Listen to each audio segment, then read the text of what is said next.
శుక్లాంబరధరం విష్ణుం శశివర్ణం చతుర్భుజం ప్రసన్నవదనం ధ్యాయేత్ సర్వవిఘ్నోపశాంతయే. యదువంశ కృష్ణకీర్తి వర్ణనం. తర్వాత భగవంతుడు విష్ణువు యొక్క అవతారం ఇంద్రియాలకు అధిపతియగు కృష్ణుడు తపస్సుకు తానే నిధి వంటి వాడైనను పుత్రలాభం కొరకు ఘోరమైన తపస్సు చేశను. తన ఇచ్ఛాపూర్వకంగా భూమి యందు అవతరించిన వాడైనను కృతార్థుడు విశ్వాన్ని సృజించువాడు అయినప్పటికీ ఆ కృష్ణుడు పరమేశ్వరుడైన రుద్రుని తన ఆత్మకు మూలం అయిన వానిగా తెలుపుచు తపస్సు చేశను. ఆ కృష్ణుడు యోగులచే నివసించబడినది, వివిధ పక్షి సమూహం నివసించడిది ఉపమన్యువను మునిశ్రేష్ఠుని యొక్క ఆశ్రమానికి వెళ్ళెను. అతడు మిక్కిలి తేజస్సుతో కూడిన పక్షిరాజైన గరుత్మంతుని అధిరోహించి శంఖము చక్రము గదలు చేతులయందు ధరించిన వాడై శ్రీవత్సమును అంకముతో కూడిన వాడై ఉండెను. అనేకములైన చెట్లతో తీగలతో నిండి ఉన్నదియు వివిధములైన పుష్పములతో ప్రకాశించుచున్నది, ఋషుల యొక్క ఆశ్రమాలతో కూడి ఉన్నది, వేద మంత్రోచ్చారణతో ప్రతిధ్వనించినది అగు ఆశ్రమానికి కృష్ణుడు వెళ్ళెను. సింహములు ఎలుగుబంట్లు శరభములు అను మృగములతో కూడి ఉన్నది, పెద్ద పులులు ఏనుగులతో కూడినది, నిర్మలములు రుచికరములైన జలములు గల కొలనులతో ఒప్పుచున్నది అయ్యా ఆశ్రమ ప్రదేశం ఉండెను. అనేక విధాలైన తోటలతో మంగళకరాలైన దేవతా మందిరాలతో కూడి ఉన్నది, ఋషులు వారి కుమారులు గొప్ప మునుల సమూహాలతో కూడి ఉన్నది ఆ ఆశ్రమ ప్రదేశం. వేదం యొక్క అధ్యయనంతో పరిపూర్ణులైన వారు, నిత్యాగ్నిహోత్రులు, యోగులు, ధ్యానమందు నిమగ్నులైన వారు, నాసికాగ్రభాగాన నిలిపిన చూపుగల వారితో కూడి ఉన్నది ఆశ్రమం. పరతత్వ స్వరూపాన్ని దర్శించిన జ్ఞానులైన వారితో కూడి ఉన్నది, అంతట పుణ్యమైనది. చుట్టుపట్ల నదులతో బ్రహ్మవాదులైన జపకర్తలతో సేవించబడినట్టుది ఆ ఆశ్రమ స్థానం. ఈశ్వరుని ఆరాధించుట యందు శ్రద్ధగల పుణ్యాత్ములైన మునుల చేత అది సేవించబడుచున్నది. మిక్కిలి శాంత ప్రవృత్తి గలవారు, సత్యమైన సంకల్పం కలవారు, శోకరహితులు, ఉపద్రవరహితులు అగు మునులతో కూడినది ఆ ప్రదేశం. భస్మలేపనంతో తెల్లనైన సమస్త అవయవాలు కలవారు, రుద్రమంత్ర జపమందు ఆసక్తి గలవారు, జడలు ధరించిన వారు, కేశఖండనం చేయించుకున్నవారు, పరిశుద్ధులు, శిఖలను జడలను ధరించిన వారు అగు మునులతో కూడిన ఆశ్రమానికి కృష్ణుడు వెళ్ళను. జ్ఞానవంతులు, వేదాంత బోధకులైన మునుల చేత ఎల్లప్పుడూ సేవించబడినది, సిద్ధుల ఆశ్రమాల చేత అలంకరించబడినదియు అగు మనోహరమైన ఆ ఆశ్రమమందు పాపములు నశింపచేయనట్టి గంగానది ఎల్లప్పుడూ ప్రవహించుచుండెను. విశ్వరూపుడైన ఆ కృష్ణుడు అక్కడ పాపములకు దూరులైన మునులను చూసి నమస్కారంతో వాక్కుతో కూడా వారిని గౌరవించెను. ఆ మునులు శంఖచక్రాలను గదను ధరించువాడు, ప్రపంచానికి మూల కారణమైన వాడు అగు అతన్ని చూసి యోగీశ్వర్లకు గొప్ప గురువైన అతని భక్తితో వందనం చేసిరి. సనాతనుడైన అతన్ని తమ హృదయాల్లో నిలుపుకొని వైదిక మంత్రాలతో స్తోత్రం చేయసాగిరి. వారు తమలో తాము కృష్ణుని గురించి ఆదిదేవుడని, అవ్యక్త రూపుడని, గొప్ప మునీశ్వరుడని చెప్పుకొనిరి. ఇతడు సాక్షాత్తు అద్వితీయుడైన భగవంతుడని, సాక్షిభూతుడని, పరమపురుషుడైన నారాయణుడని కూడా ప్రశంసించిరి. ప్రధాన పురుషుడైన భగవంతుడు ఇప్పుడు స్వయంగా ఇక్కడికి వచ్చి ఉన్నాడు. ఇతడే నాశరహితుడు, సృష్టికర్త, రక్షించువాడు, లయకారకుడు కూడా అయి ఉన్నాడు. రూపరహితుడైన భగవంతుడు ఆకారమును ధరించి మునులను చూచుటకు ఇక్కడికి వచ్చినాడు. ఈతడు మొదలు లేనివాడు, నాశరహితుడు, అంతము లేనివాడు, మహాభూత స్వరూపుడు, మహేశ్వరుడు కూడా అని పలుకుచున్న ఆ మునుల మాటలు విని వాక్కులకి అగోచరమైన హరిరూపుడకు కృష్ణుడు తన కర్తవ్యం తలచి శీఘ్రంగా మహాత్ముడైన ఆ ముని యొక్క ఆశ్రమానికి బయలుదేరను. దారిలో ప్రతి తీర్థస్థలంలో మనఃపూర్వకంగా ఆచమనపూర్వకంగా జలాలు తాగి కృష్ణుడు ముందుకు సాగెను. దేవకీపుత్రుడైన కృష్ణుడు దేవతలకి, ఋషులకి, పితరులకు తర్పణాలు విడిచెను. ఆయా నదుల యొక్క తీర ప్రదేశాలయందు మునీశ్వరుల చేత పూర్వం స్థాపించబడినటువంటి అధిక తేజస్సు గల శివుని యొక్క లింగాలను పూజించెను. తమ దగ్గరకు వస్తున్న కృష్ణుని ఆయా స్థలాలలో చూసి ఆ ప్రాంతాల్లో నివసించే ప్రజలు పువ్వులతో, అక్షింతలతో పూజించిరి. సారంగాన్ని, ధనస్సును, శంఖాన్ని, ఖడ్గాన్ని ధరించిన వాసుదేవుడైన కృష్ణుని చూసి అందరూ మంగళ శరీరుడైన అతని యందు లగ్నమైన మనసు కలవారై, చలనం లేనివారై నిలిచిపోయిరి. ఉన్నత స్థానం పొందగోరు వారి మనస్సులు ఆ శ్రీకృష్ణుని చూసి సమాధానం పొందినవయ్యను. పూర్వం వారి నుంచి విముఖంగా ఉన్న మనసులు ఇప్పుడు అభిముఖమయ్యను. తర్వాత గంగానది యందు స్నానం చేసి దేవతలకు, ఋషులకు తర్పణంనిచ్చి శ్రేష్టములైన పువ్వులు తీసుకుని మునీంద్రుని గృహమును ప్రవేశించెను. యోగులలో శ్రేష్ఠుని, భస్మంతో పూయబడిన శరీరం గలవాన్ని, జడలను, నారబట్టలు ధరించిన వాణ్ణి, శాంతుడైన ఆ మునికి నమస్కరించెను.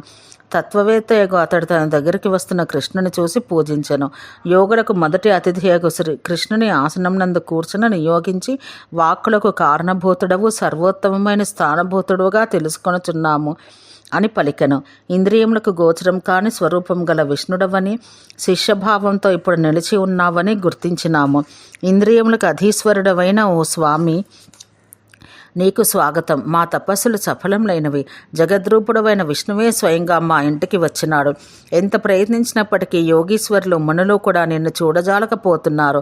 అటువంటి మహాపురుషుడవగు నీవు ఇక్కడికి వచ్చుటలో కారణమేమిటి అని పలికిన ఉపమన్యముని యొక్క వాక్యము విని భగవంతుడు దేవకీ కుమారుడైన శ్రీకృష్ణుడు గొప్ప యోగీశ్వరుడగు అతడు నిర్మలుడైన ఆ మునికి నమస్కరించి ఇట్లనెను. మహాత్మా, నేను చర్మధారి గిరీశుడు అగు శివుని దర్శింపగోరుచున్నాను. భగవంతుని చూచుటయందు కుతూహలం కలవాడు నేను నీ వద్దకు వచ్చాను.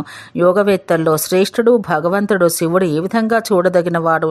అచిరకాలంలో ఆ ఉమాపతిని నేను ఎక్కడ చూడగలను అని ప్రశ్నిస్తే పూజ్యుడగు ముని ఆయనకు ఇలా చెప్పెను. పరమేశ్వరుడు భక్తి చేతనే కాని తీవ్రమైన తపస్సు చేత కానీ చూడబడను. అందువల్ల నీవు నియమవంతుడివై ఇక్కడ తపస్సు చెయ్యము. ఇక్కడ బ్రహ్మవాదులకు మునిశ్రేష్ఠులు దేవదేవుడకు ఈశ్వరుని ధ్యానింతురు, ఆరాధిస్తారు కూడా. యోగులు మునులు కూడా ఆయన్ని అర్చిస్తారు. వృషభధ్వజుడైన శివుడు ఇక్కడ భార్య అయిన పార్వతితో కూడా యోగులతో పరివేష్టించబడి భూతగణాలతో క్రీడిస్తూ ఉంటాడు. ఈ ఆశ్రమమందు పూర్వం రుద్రుని గురించి మిక్కిలి తీవ్రమైన తపస్సు చేసి మహాత్ముడగు వశిష్ఠ ఋషి మహేశ్వరుని వలన యోగ విద్య పొందెను. ఇక్కడే కృష్ణద్వైపాయుడగు భగవంతుడగు వ్యాసుడు స్వయంగా ఆ పరమేశ్వరుని దర్శించుకొని ఈశ్వర సంబంధమైన జ్ఞానం పొందాడు. శివుని యొక్క ఈ ఆశ్రమ స్థానంలో తపస్సు చేసి భక్తితో కూడిన పండితులు రుద్రుని వల్ల పుత్రుని పొందిరి. ఇక్కడ పుత్రులను పొందారు. ఇక్కడ దేవతలు మహాదేవి మహేశ్వరి అయిన పార్వతీదేవి స్తోత్రం చేయుచున్నవారే మహాదేవుని కూడా భజించి భయం లేని వారే ఆనందంగా ఉన్నారు. తపస్సుల్లో శ్రేష్ఠుడైన సావర్ని ఇచ్చట మహాదేవుని పూజించి ఉత్తమమైన యోగసిద్ధిని పొందను. శ్రేష్టమైన గ్రంథ కర్తృత్వం కూడా లభించెను. ఆ సావర్ని తాను రచించిన మంగళప్రదమైన సంహితను లోకమందు ప్రవర్తింపచేసెను. పురుషోత్తమ, ఈ ప్రదేశంలోనే కాపేయుడైన శాంసపాయనుడు మహాదేవుని దర్శించి అతని ఆజ్ఞ పొంది 12,000 శ్లోకాలు గల ఈ పురాణ సంహితను విరచించాడు. వేద సంహితమైనది, పుణ్యం కలిగించినది అయిన వాయువీయ పురాణ సంహిత యొక్క 16,000 శ్లోకాలు గల ఉత్తర భాగం ఇక్కడే ప్రవర్తితమైంది. ఇక్కడే విప్రులు విప్రోత్తములు శాంసపాయన చేత చెప్పబడినది పుణ్యం కలిగించేది అయిన పురాణమును అతని అనుగ్రహంతో విస్తరించిరి. మహాయోగి అయిన యాజ్ఞవల్క్యుడు ఇక్కడే తపస్సు చేసి పరమశివుని దర్శించి అతని ఆజ్ఞ చేత అత్యుత్తమమైన యోగశాస్త్రం రచించెను. పూర్వం భృగుడే గొప్ప తపస్సు చేసి పరమశివుని అనుగ్రహంతో యోగవేత్తలలో శ్రేష్ఠుడైన పుత్రుని పొందెను. అందువల్ల దేవా, నీవిక్కడే మిక్కడి కష్టసాధ్యమైన తపస్సు ఆచరించిన ఉగ్రుడు భయంకరుడు కపర్ధం కలవాడకు ఈశ్వరుని చూడగలవు అని పలికి గొప్ప ముని అయిన ఉపమన్యువు అద్భుత కర్మలు కలిగిన కృష్ణునికి జ్ఞానాన్ని, నియమాన్ని, పాశుపత యోగాన్ని ఇచ్చెను. మధువును చంపిన ఆ నారాయణుడు ఆ మునిశ్రేష్ఠుని చేత ఉపదేశించబడిన వాడై అక్కడే తపస్సు చేత రుద్రుని ఆరాధించెను. భస్మలేపనం చేయబడిన అన్ని అవయవాలు కలవాడు, కేశఖండనం చేయించుకుని నారబట్టలు ధరించిన వాడై శివుని యందే లగ్నం చేయబడిన మనసు కలవాడై నిరంతరంగా శివుని గురించి జపించెను. తర్వాత చాలా కాలం గడవగా చంద్రకళను అలంకారంగా ధరించిన శివుడు ఆకాశ మార్గాన దేవితో కూడా కృష్ణునికి సాక్షాత్కరించెను. కిరీటం కలవాడు, గదను ధరించినవాడు, చిత్రమైన మాల కలవాడు, పినాకమను ధనుస్సు ధరించినవాడు, శూలం కలవాడు, దేవతలకు దేవుడు, పులిచర్మం అనే వస్త్రంతో కప్పబడిన శరీరం కలవాడు ఒక మహాదేవుని దేవితో కూడా కృష్ణుడు దర్శించెను. ప్రభువు పురాణ పురుషుడు, సనాతనుడు, యోగి, ఈశ్వరుడు, అణువు కంటే చిన్నదైన వాడు, అనంతమైన శక్తి కలవాడు, ప్రాణాలకు ప్రభువకు శంభుని తన ఎదుట శ్రీకృష్ణుడు దర్శించెను. గండ్రగొడ్డలి చేతియందు ధరించిన వాడు, 3 కన్నులు కలవాడు, నరసింహ చర్మంతో కప్పబడిన భస్మ శరీరం కలవాడు, ఓంకారనాదం చేయువాడు, 1000 సూర్యులతో సమాన తేజం కలవాడు, బృహద్రూపుడు ఆ దేవుని చూచెను. బ్రహ్మదేవుడు కాని, ఇంద్రుడు, అగ్ని, వరుణుడు, మృత్యువు కాని ఎవని ప్రభావాన్ని ఇప్పటికీ చెప్పజాలరో అటువంటి ఆదిదేవుడగు రుద్రుని తన ఎదురుగా చూసెను. అప్పుడు ఆ కృష్ణుడు శివుని వామభాగంలో అవ్యక్త రూపుడు, అనంత రూపములు కలవాడు, ఈశ్వరుని స్తోత్రం చేయుచున్నవాడు, శంఖచక్రములు ఖడ్గము చేతులయందు కలవాడు, ఆద్యుడు అగు తన రూపమును చూచెను. దక్షిణ భాగంలో అంజలి పట్టు నిలిచిన దేవేంద్రుని చూచెను. హంసను అధిష్ఠించి ఈశ్వరుని గొప్ప ప్రభావం పొగుడుచున్న లోకగురువైన పితామహుని ఆకాశమందు చూచెను. వేల కొలది సూర్యులతో సమానులైన గణేశ్వరులను, నందీశ్వరుడు మొదలైన అమిత ప్రభావం కలవారిని కుమారస్వామిని, అగ్నితో సమానుడైన గణేశ్వరిని, త్రిలోకభర్తయగు శివుని ముందు భాగంను చూసెను. మరీచిని, అత్రని, పులహుని, పులస్సుని, ప్రచేతసుని, దక్షుని, కన్వుని, పరాశరుని, వశిష్ఠుని, స్వయంభవ మనవుని కూడా అక్కడ చూసెను. అప్పుడు గొప్ప బుద్ధి కలిగిన విష్ణువు అంజలి పట్టిన వాడై దేవితో కూడా శివునికి భక్తితో నమస్కరించి ఆత్మయందు ఆత్మతత్వాన్ని విచారించి దేవతల్లో ప్రధానుడైన ఈశ్వరుని మంత్రములతో స్తుతించి శ్రీకృష్ణుడు ఇలా అన్నాడు: శాశ్వతుడా, సమస్త యోగస్వరూప, బ్రహ్మాదులు ఋషులు నిన్ను గురించి సత్వరజస్తమో గుణాత్మకుడు అని నీవే సమస్త విశ్వమని చెబుతారు. నీకు నమస్కారము.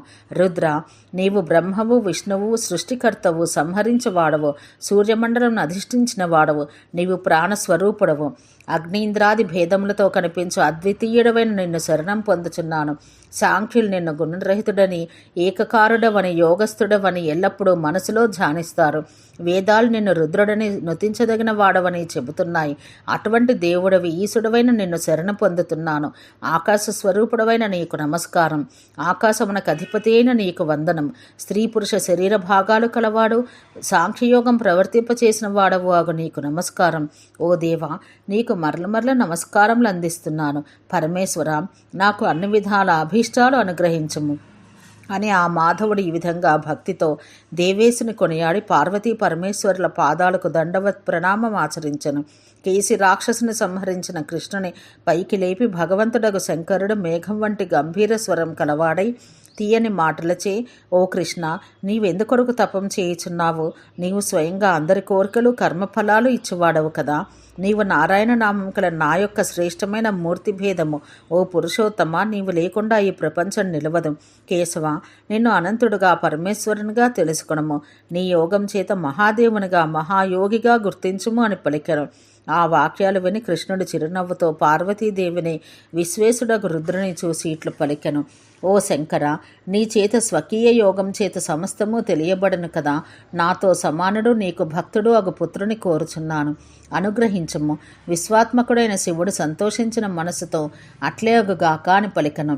తన భార్యకు పార్వతి వైపు చూసి విష్ణువును ఆలింగనం చేసుకునను.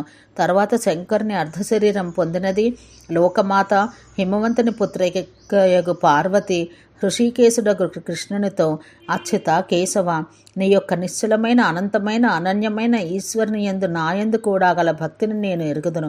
నీవు సాక్షాత్తు నారాయణుడవు, పురుషోత్తముడవు, సర్వాత్మకుడవు. పూర్వం దేవతల చేత ప్రార్థించబడి దేవకీపుత్రుడుగా జన్మించావు. నీవిప్పుడు ఆత్మతో ఆత్మస్వరూపాన్ని చూడము. నన్ను కూడా దర్శించుము. మన ఇద్దరిలో భేదం లేదు. పండితులు మన ఒక్క రూపంగానే చూతురు. కేశవ, నీకు ఇష్టాలైన వరాలు నా నుండి స్వీకరించుము.